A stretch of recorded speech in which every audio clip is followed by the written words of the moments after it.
शांत हो ताई, तू शांत हो.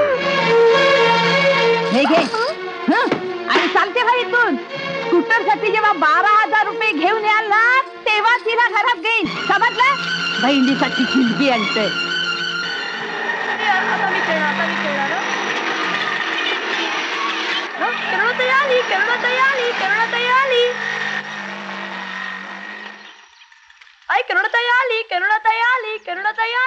अरे आज तिच्या लग्नाचा वाढदिवस आहे ना, म्हणून आली असेल आईच्या पाया पडायला.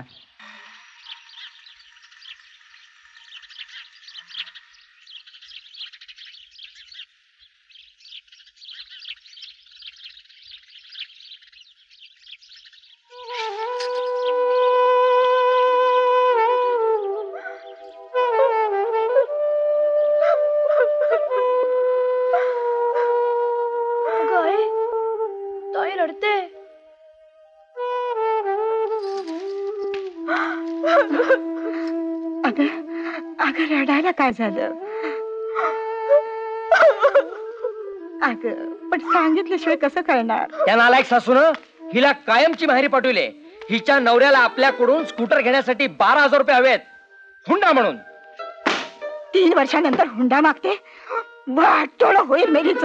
ढोंगी, लबाड, समाजसेविकेचा आव आणते. आणि गायत्री, तू स्वतःला कशाला त्रास करून घेतेस?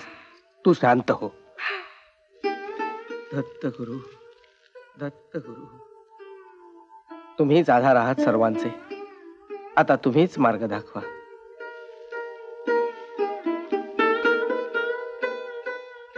धीर सोडू नकोस पोरे. वादळ येतात तशी जात असतात, दिवस बदलतात तशी माणसंही बदलतात. तुझा दत्त गुरूंच्यावर विश्वास आहे ना, तेच या संकटांचं निवारण करतील.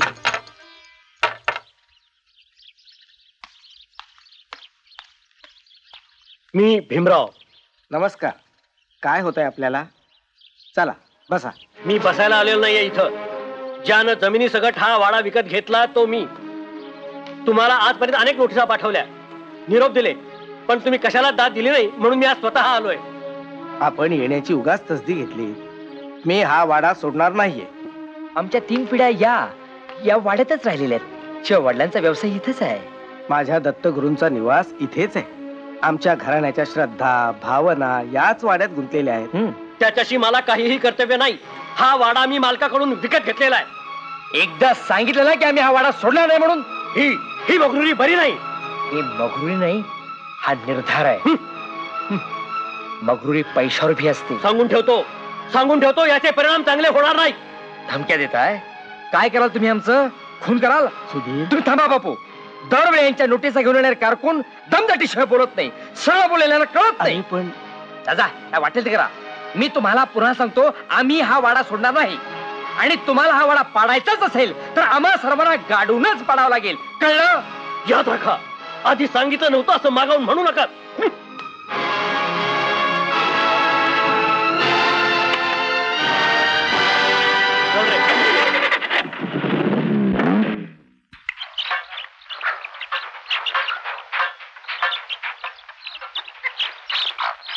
चल बिल राईट लगे, राईट लगे, राईट लगे, राईट लगे, राईट लगे. आली वाटतं गाडी. मेकॅनिक, गाड्या बऱ्याच बंद पडतात बाबा. काय झालं? काय कसला तरी वास येतोय. वास?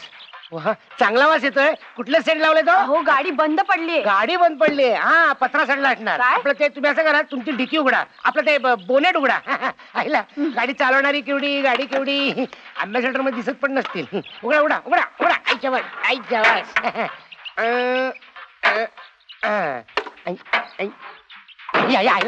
जुनं मॉडेल आहे का? आजोबांचं असणार. सारखं. अहो स्टार्ट मारा, स्टार्ट मारा जोरात. नक्कीच आजोबांच्या वेळेची गाडी दिसते.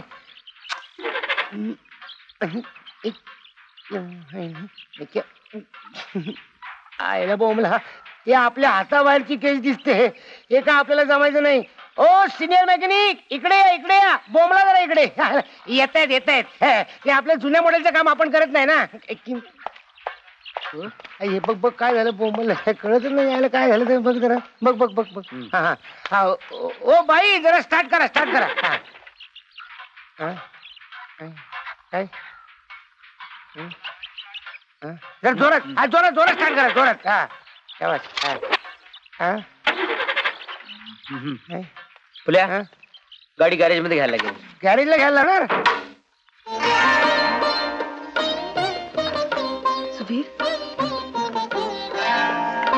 सुधीर तू आणि इथे व्हॉट अ प्रेझेंट सरप्राईज. खरंच किती वर्षांनी भेटतोयस कॉलेज नंतर आता. अर्थात मी इथे 2 वर्ष नव्हतेच म्हणा. कसा आहेस तू? आई बापू सुनील करुणा कसे आहेत सगळेजण? अगं पण हे बघ आता तू मला बिलकुल अडवू नकोस. खरंच मी इतकी निराश झाले होते. मला वाटलं तू पुन्हा मला कधी भेटणारच नाहीस. किती आनंदाचा दिवस आहे नाही आज. गाडी बंद पडली एका अर्धी चांगलंच झालं नाही. सुधीर गाडी जुनी असली तरी ओळखीची दिसते. फुले तू आज जा. नाही मी आज जातो. मला काय करायचं इथे राहून. पण ही गाडी तुला दुरुस्त करायची लक्षात ठेवा. हा मी आज जातो. मला बऱ्याच गाड्या रिपेअर करायच्या आहेत. आंबेडकरला भेटलं प्लेट. हे सांग ना तू मला न सांगता कॉलेज सोडून का निघून गेलास? खरं सांगू जीव तुझ्यात गुंतला होता. तू धनिकाची मुलगी मी तुझ्या पासंगाने पुरणार नाही. मग म्हटलं की उगाच खोट्या अशा उराशी बाळगून शेवटी दुःखी होण्यापेक्षा गुपचूप तुझ्या आयुष्यातून निघून जावं. पण मी किती यातना भोगल्या ते तुला नाही कळायचं. आता तू शिक्षण सोडूनच दिलंस. कॉलेज तसं सुटलंच. मेकॅनिकचा कोर्स केला. नोकरी करणं भागच होतं कारण खर्ची परिस्थिती. हे बघ यापुढे मला तू काही एक सांगू नकोस. तू कुठेतरी भेट मला. मला तुझ्याशी निवांतपणे बोलायचंय. तुझ्याकडून खूप खूप ऐकायचंय. त्या कॉलेजच्या विश्वात पुन्हा एकदा रममाण व्हायचंय. तनु तुझा विसर अशक्य होता. सुधीर काय पवार गॅरेज. तू कुठेतरी भेट मला. मला तुझ्याशी निवांतपणे बोलायचंय. तुझ्याकडून खूप खूप ऐकायचंय. त्या कॉलेजच्या विश्वात पुन्हा एकदा रममाण व्हायचंय. सुधीर बरोबर फिरते काय? आलो जी. इकडे जी लवकर या इकडे.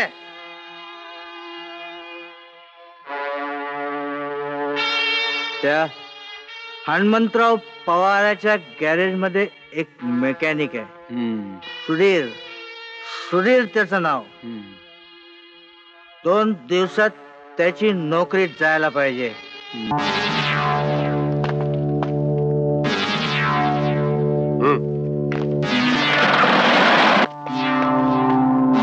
चल चल चल टकल्या गॅरेज बंद आहे. चल चल. मालक कोण आहे? माझ्या चेहऱ्यावर वाटतं का मी मालक आहे म्हणून. मालक मागे बघतो. आईच्या पण त्याची ऐकली टकल.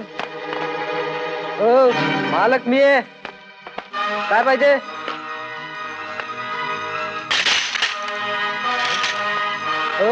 काय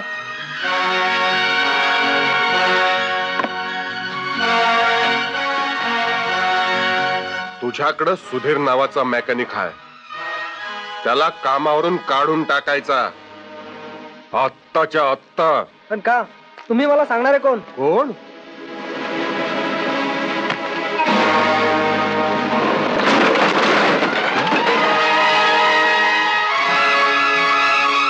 कोण हाय हे विचारायचं नाही.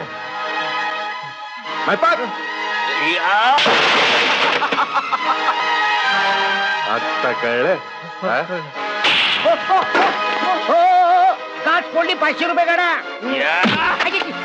मला धक्का मारला. 200 रुपये.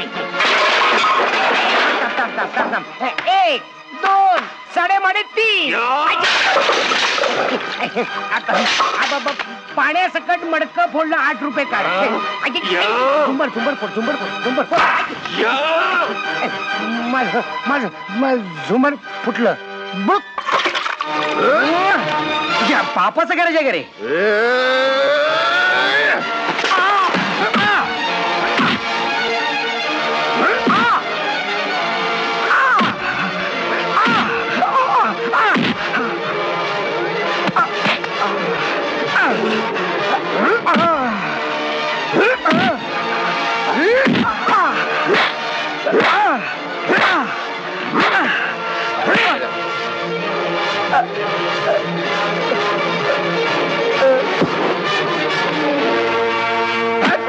आला त्या सुधीरला कामावरून काढून टाकला नाही तर या गॅरेजला आग लागेल एवढं लक्षात ठेव.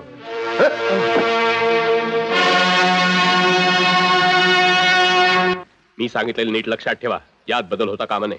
ते ठीक आहे, मी स्वतः त्यात लक्ष घालीन, पण तुमची बदली होणार नाही. हा सुभानरावाचा शब्द आहे. येस साहेब. काय? नमस्कार, मी सुधीर वैद्य. हा. काल मला एका पैलवानानं मारलं. का उगीच? हो नाही, आमच्या गाडीमध्ये कारण नसताना त्याने सामानाची मोडतोड सुरू केली. मी त्याला अडवायला गेलो तर इन्स्पेक्टर साहेब, ही निवळ गुंडगिरी आहे.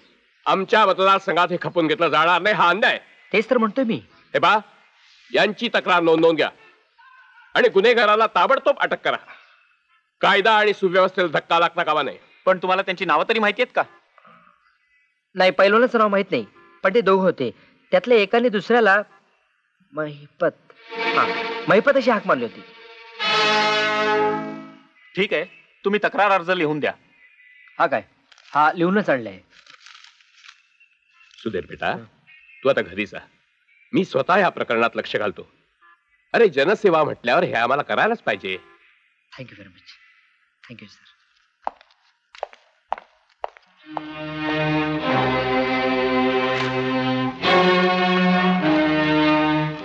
तुम्हाला तकलीफ नको.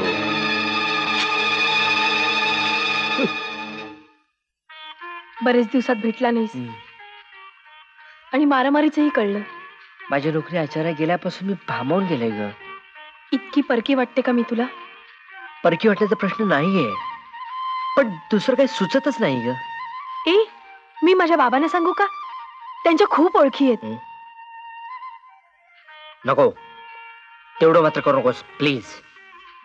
तनू, तुझं आणि माझं जग निराळ आहे. ते तसंच राहावं असं तुला नाही वाटत? ए, जखम फार दुखते का रे? दुखते तर सॉरी.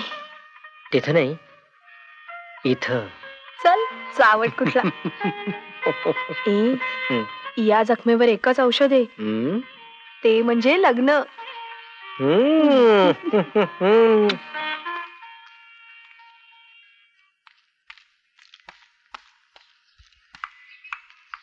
तुम्ही औषधासाठी आला होता ना? दवाखाना तिकडे आहे. माझ्या खांद्यावर बॅट बघून तुम्हाला वाटलं असेल की मी सुनील गावस्कर आहे. तसं मी सुनीलच, फक्त गावस्कर व्हायचं तेवढं बाकी आहे. तुम्ही कोणाला भेटायला आला होता? अरे, मी तुझ्या सुधीर दादाकडे आले होते. कॉलेजमध्ये तो आणि मी एकाच वर्गात होतो. हे घे, तुला खाऊसाठी पैसे. हा, पण दादा, तुझी मैत्रीण कोण होती रे? मी नावच विचारायचं विसरलो. फार छान आहे, मला खूप आवडली. असा? हो ना. मी नाही म्हणत होतो तरी पण त्यांनी मला पैसे दिले खाऊसाठी. दादा, नोट खोटे आहेत. खूप खूप खरे आहेत. एवढा खराच आहे वाटतं.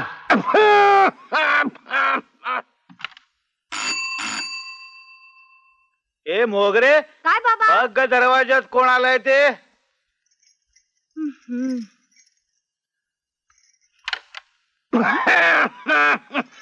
बेटा बेटा बेटा बेटा. ए म्हाताऱ्या, कोण रे तू? हिम्मत वाला दवा दारू वाला, हिमालय से आया हूँ, कन्याकुमारी तक जाना चाहता हूँ. मग इथं कशाला आलास? उसका क्या हुआ बेटा? रस्त्यावरून चालत चालत होतो, वाटे में ये हिमालय दिखाई दिया बेटा. कोण कोण?